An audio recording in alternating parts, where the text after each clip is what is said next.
ده ابويا. الو. ابويا. كيفك يا فهمان؟ الحمد لله يا ابويا. بقول لك ايه يا فهمان، عمك عوض مات.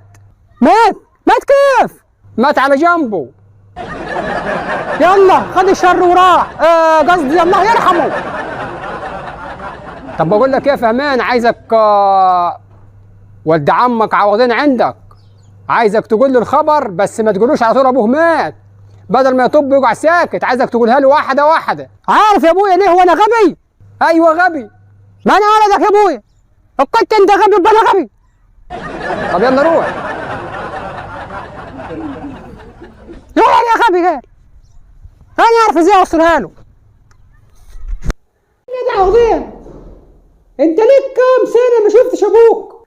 ليه يا ايدي سنتين كده ما شفتوش. ليه؟ طب ادي دقني.